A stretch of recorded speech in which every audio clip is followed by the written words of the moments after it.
안녕하세요. 저는 올해 49살이 된 여자이고 몇십 년 전 제 학창 시절 때 있었던 신기한 일을 한번 여러분께 이야기해드리고 싶어서 이렇게 글을 써요. 세상에는 정말 희한한 일들이 참 많은 것 같습니다. 저는 어렸을 적 동생만 7명인 집안에서 자랐는데 그러다 보니 아주 가난하고 하루 벌어서 하루 먹고 사는 집이었어요. 그리고 아빠는 제가 어릴 적 돌아가셔서 엄마 혼자서 저희 8남매를 감당하고 계시는데 옆에서 지켜본 저는 엄마가 혼자서 몰래 많이 울었던 기억이 아직도 생생합니다. 엄마에게 아빠는 어떻게 돌아가셨냐고 물어보면 항상 자세한 이야기는 해주시지 않고 일하다가 돌아가셨다 라고만 말씀하셨어요. 아빠가 돌아가시고 나서 할머니는 엄마한테 남편 죽인 기생 며느리를 들였어 라고 매일 막말을 해대다가 결국엔 연락을 끊으시고 몇 년째 저희 곁에 오시지 않으세요. 엄마는 가족도 친척도 없었고 도움을 청할 사람이 어디에도 없었기에 혼자서 악착같이 저희를 책임지셨습니다. 저는 얼른 학교를 졸업하고 성인이 되면 일자리를 당장 구해서 엄마를 돕고 싶다는 생각밖에 없었어요. 저희 집에서 동네에 있는 학교까지 거리가 좀 있어서 40분 정도를 걸어가야 합니다. 저는 남들 다 이렇게 학교를 오는 줄 알았고 매일 그렇게 걷다 보니 40분이 그렇게 긴 시간이란 것도 몰랐죠. 고등학생이었던 저는 학교 친구들과도 잘 어울리는 편이었고 싸움 한번 일으키지 않으면서 공부도 잘했던 학생이었어요. 그런데 어느 날 아침 조례 시간에 갑자기 선생님께서 저희 반에 전학생이 왔다고 하더라고요. 그때 문을 열고 들어오는 학생은 저희 시골 동네에서 볼 수 없는 모양새를 하고 있었는데 긴 생머리를 곱게 따서 예쁘장하게 묶고 있었고 얼굴도 하얗고 예쁜 여자였어요. 저희 반 남자애들은 그 전학생을 보고 소리를 질렀고 여자애들도 넋이 나갔죠. 그 친구는 들어오고 안녕? 나는 서울에서 전학 온 김수민이라고 해. 앞으로 잘 부탁해. 라고 하면서 싱긋 웃는데 웃는 모습이 정말 예뻤습니다. 수민이는 제 옆자리에 앉게 되었고 서울에서 와서 그런지 행동도 정말 올바르고 좋은 집안에서 자란 느낌이 물씬 들더라고요. 쉬는 시간이 되고 수민이 옆으로 저희 반 친구들이 우르르 몰려서 어디서 왔고 왜 시골로 이사를 왔고부터 시작해서 온갖 질문들을 해댔습니다. 저는 아이들이 너무 많아서 잠깐 자리를 피하려고 의자에서 일어섰는데 수민이가 너 어디가? 같이 가자! 라고 하면서 저에게 팔짱을 끼고 따라오더군요. 그러면서 같이 매점에 가서 맛있는 음식을 들고 학교 구경을 하면서 제가 이것저것 소개를 해주니 저희는 급속도로 친해졌습니다. 저와 수민이는 말이 정말 잘 통했고 짝이 되었다 보니 같이 있는 시간도 많아져서 하루 종일 붙어 있었어요. 그렇게 며칠이 지나고 수민이는 저에게 지영아, 오늘 학교 끝나고 우리 집에 가서 같이 공부할래? 라고 하는 겁니다. 저는 학교를 마치고 곧장 집으로 가서 동생들 저녁밥을 차려주고 엄마가 일을 마치고 집에 돌아올 때까지 동생들 숙제 봐주고 하면서 하루를 마무리하는데 수민이가 학교 마치고 자기 집으로 오라길래 당황했죠. 그래서 제가 옆에서 고민을 하고 있으니 수민이가 학교 마치고 어디 가는구나. 그러면 내가 너희 집 가서 공부해도 돼? 라고 하더군요. 그건 괜찮았고 저희 귀여운 동생들도 소개시켜주고 싶어서 그렇게 하자고 했어요. 학교를 마치고 저희 집으로 가기 위해서 수민이와 같이 나왔는데 수민이가 지영아, 너희 집까지 얼마나 걸려? 라고 물어보더라고요. 잘 모르겠는데 한 40분? 40분이나? 그냥 차 타고 가자. 거기 버스 안 다니는데? 아니, 버스 말고 내 차. 라고 하면서 학교 앞에 세워진 멋진 차를 소개해줬습니다. 그때까지는 수민이가 길거리에 세워진 모르는 사람의 차로 장난을 치는 줄 알았는데 갑자기 운전석에서 정장을 입은 한 남자가 나와서는 수민이한테 90도로 인사를 하더라고요. 그러더니 문을 열어주었고 수민이가 탔습니다. 지영아 뭐해? 얼른 타! 라고 하길래 저는 아무것도 모른 채 수민이 옆에 탔죠. 제 안내로 저희 집까지 수민이 차를 타고 갔더니 40분 동안 걸었던 집이 금방 도착하더라고요. 아무튼 저희 집에 도착해서 수민아, 여기가 우리 집이야 라고 했더니 갑자기 수민이의 표정이 일그러졌습니다. 여기가 집이라고? 응, 왜? 안에 우리 동생들이 있을 거야. 소개시켜줄게. 제가 수민이를 끌고 집에 들어가니 7명의 동생들이 수민이를 반기면서 우와, 예쁜 누나다! 라고 하면서 인사했어요. 수민이는 당황스러운 표정을 하면서 자리에 앉았습니다. 저희 집에 친구가 온 적은 처음이라 너무 기뻤고 제 생활을 다 보여주니 수민이와 더 친해진 느낌이 들어서 행복했어요. 저는 간단한 간식거리와 마실 거를 수민이에게 주었는데 수민이가 잘 먹질 못하더라고요. 그리고 저희 집에 가끔씩 쥐가 지나가기도 했는데 수민이가 소리를 지르면서 위생적이지 못한 저희 집에 못 있겠다며 뛰쳐나갔습니다. 그러고는 지영아, 내가 오늘 몸이 좀 안 좋아서 집에 가봐야겠어 라고 하면서 차를 타고 금방 사라졌어요. 그때만 해도 쥐가 많이 무서웠나 보네 라고 하면서 수민이를 걱정했습니다. 다음날 학교를 갔는데 수민이가 평소와는 많이 다르더라고요. 왠지 모르게 쌀쌀 맞았고 저를 대하는 태도가 약간 차가워졌습니다. 어제 아픈 몸이 아직도 아픈가 싶어서 걱정되는 마음에 어제 몸 아픈 건 괜찮아? 라고 물어보니 응, 괜찮아. 근데 수민아, 오늘 학교 마치고 우리 집 가서 공부하자. 우리 어제 못했잖아 라고 하더라고요. 집에 남을 동생들이 걱정되긴 했지만 수민이 집에 가서 같이 공부를 하면 차가워진 수민이와 예전처럼 친해질 수 있을 것 같아서 그러자고 했어요. 그리고 학교를 마치고 수민이 차를 타고 갔습니다. 그런데 수민이 집은 정말 입이 떡 벌어지는 대저택이더라고요. 입구에 문을 열고 집까지 다시 차를 타고 들어가는데도 시간이 걸렸고 마당도 아주 넓었습니다. 그리고 집은 3층짜리 대저택이었는데 그때의 제 눈에는 정말 성 같더라고요. 저는 그림으로만 보았던 이런 집을 실물로 보니까 입이 저절로 벌어졌고 이런 집에서 사는 수민이가 정말 부러웠습니다. 대문을 열고 수민이 집을 들어갔는데 집에서 일하시는 분들이 쪼르륵 나와서는 수민이에게 90도로 허리를 굽혀 인사를 했고 수민이는 그 사이를 저와 같이 지나갔죠. 일하는 사람이 적어도 수십 명은 되어 보였습니다. 그렇게 수민이 방에 들어갔는데 수민이 방은 저희 집보다 컸고 학교에 있는 저희 반보다 컸습니다. 수민아, 너 이런 집에서 살고 있었던 거야? 여기 무슨 성 같아. 뭐 이런 것 가지고 놀래. 다 이런 집에 사는 거 아니었어? 어제 우리 집 와서 많이 놀랐겠다. 조금 놀라긴 했지. 사실 처음 보고 창고인가 싶었는데 거기 무슨 7명이나 있더라고. 너무 놀라긴 했지. 저는 평생 이런 집에서 살았던 수민이에게 저희 집에 초대한 것이 조금 미안했어요. 공부를 하다가 갑자기 방문에 똑똑똑 하는 소리가 들렸고 그때 수민이 어머니로 보이는 분께서 많이 출출하지 않니? 먹으면서 해 라고 우아하게 말씀해 주시더라고요. 그러면서 바나나와 피자를 들고 오셨는데 그 당시에는 너무 비싸서 먹기도 힘든 음식들이라 그렇게 간식으로 주시니 너무 기뻤습니다. 저는 우와, 피자랑 바나나다. 이거 한 번도 안 먹어봤는데 라고 하니 다들 저를 이상한 눈빛으로 보면서 이거 다 먹으면서 살지 않니? 바나나랑 피자를 못 먹는 거야? 라고 물어보시더라고요. 아니요, 이거 너무 비싸서 못 먹어봤어요 라고 하면서 한 입씩 먹었는데 정말로 눈물 나게 맛있었습니다. 그날 저는 수민이 집에 가서 공부를 하고 조금은 사이가 나아진 것 같아 기분 좋게 집으로 돌아왔어요.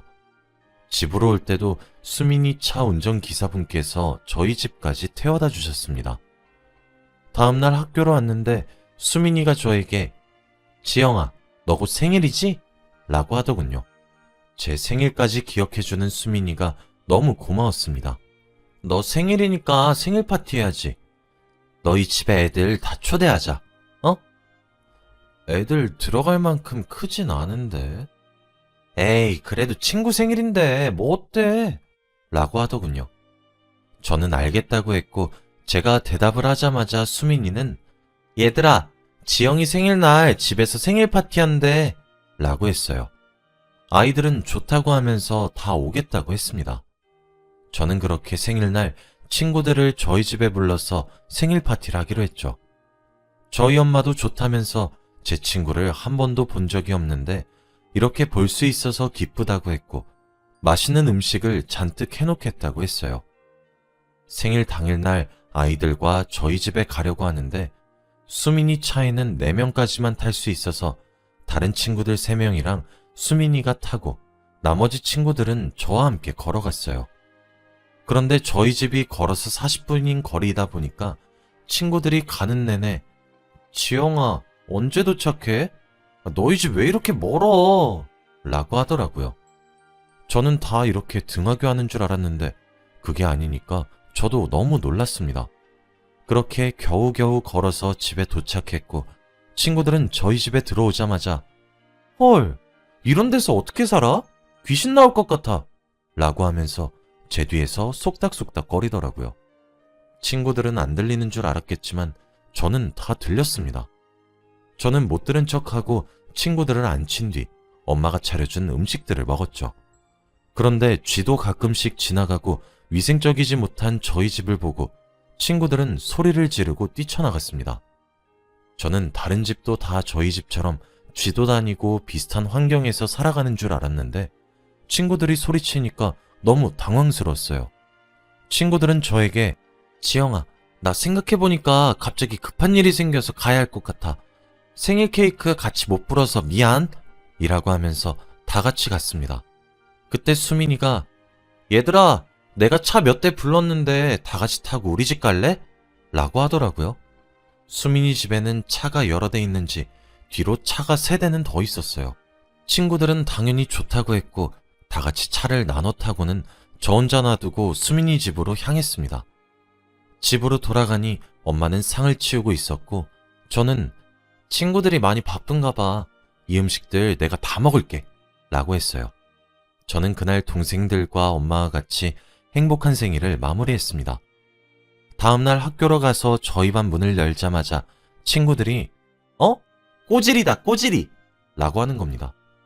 처음에는 저를 가리키는 말인 줄 모르고 반응하지 않았지만 친구들은 저에게 걸레를 던지기 시작하면서 야 꼬질아, 왜 못 알아들어? 라고 하더라고요.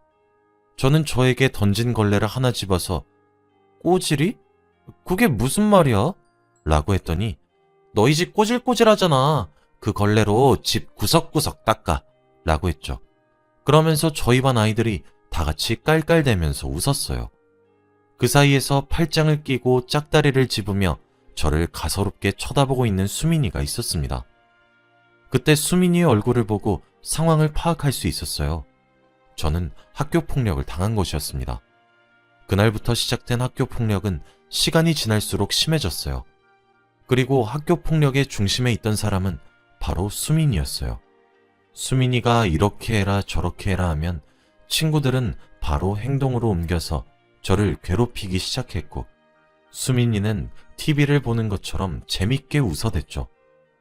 갑자기 돌변한 수민이가 너무 믿기지 않았고 배신감이 들었습니다. 제가 아무 말도 안 하고 꾹 참고만 있으니 폭력의 강도는 점점 더 세지더군요.